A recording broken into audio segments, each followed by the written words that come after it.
सतलुक आश्रम के ट्रस्टी और प्रवक्ता महेंद्र दास हमारे साथ हैं, इनसे बात करेंगे। महेंद्र दास जी, हाई कोर्ट ने आदेश जारी कर दिए हैं, नॉन अवेलेबल अरेस्ट वारंट जारी किए हैं संत रामपाल जी के, और वो 10 तारीख तक उन्हें अरेस्ट करने के आदेश हुए हैं, क्या कहेंगे? ऐसा महाराज जी अस्वस्थ हैं, सोचते ही हम खुद कोर्ट में चले जाएंगे।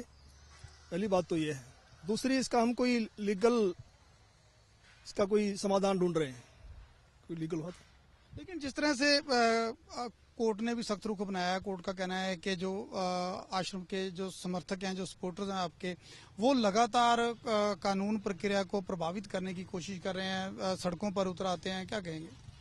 क्योंकि हमारे साथ अन्याय हो रहा है और कुछ जज, वैसे तो मैं बताना चाहूँगा आपको, हम भारत के संविधान की और न्यायपालिका की पूरा सम्मान करते हैं, लेकिन कुछ वरिष्ठ जज हैं जो पक्षपाती हैं, वो हमारे साथ रंजिश नहीं काट रहे हैं। क्योंकि हमारे भक्तों ने कुछ किताबें लिखी हैं उनके लिए, सच बनाम झूठ, न्यायालय की गिरती गरिमा, उनकी जो पोल है वो खोल रखी है, हमारा कानून क्या बोलता है, ये क्या बोल रहे हैं।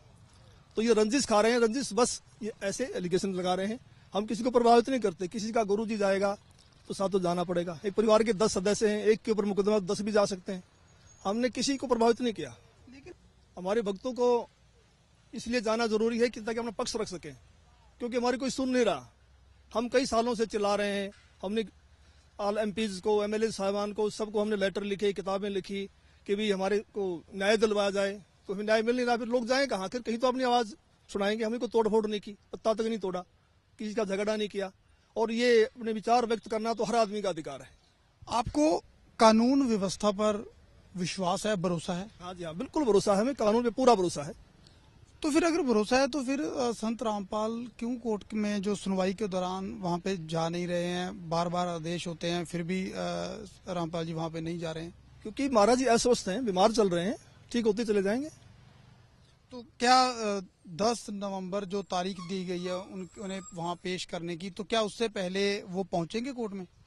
अगर स्वस्थ होगे तो जरूर जाएंगे।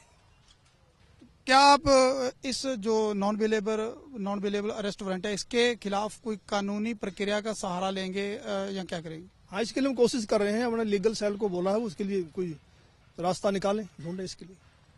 क्या लगता है कोई राहत मिल पाएगी? उम्मीद तो रात की है, बाकी परमात्मा का मार्ग है, वही करेंगे सब कुछ।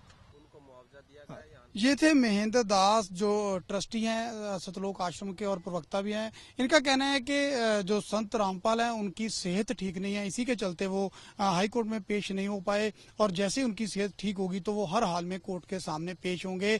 और साथ ही इनका कहना है कि जो नॉन अवेलेबल अरेस्ट वारंट जारी हुए हैं तो उसके अगेंस्ट उच्च अदालत में जाने की कोशिश करेंगे और कोई बीच का कानूनी रास्ता निकालेंगे। कैमरामैन प्रवीण दीक्षित के साथ निपिंदर सिंह ब्राड, एबीपी न्यूज, बरवाला। बरवाला कांड के समय ये महेंद्र भगोड़ा संत रामपाल जी महाराज का भाई देखो स्वयं बोल रहा है, संत रामपाल जी महाराज कोर्ट नहीं जाने देंगे। आज 2024 में क्या कहा जा रहा है? संत रामपाल जी महाराज अपनी मर्जी से जेल गए, अपनी मर्जी से जेल से बाहर आएंगे। संत रामपाल जी महाराज के सभी केसों की पुस्तक ज्ञान अमृत एवं सटन का 20 नाम पुस्तक पढ़ी है, इसमें सभी केसों का जजमेंट दिया हुआ है। ये मूर्ख संगत इतनी जल्दी भूल जाती है, अपने ही गुरु को दोगला साबित करे इस मैन में आरएसएस गुंडों के चक्कर में, सतलोक आश्रम गुंडों के चक्कर में। ये वीडियो देखो, समझो, सुनो और सब तक शेयर करो।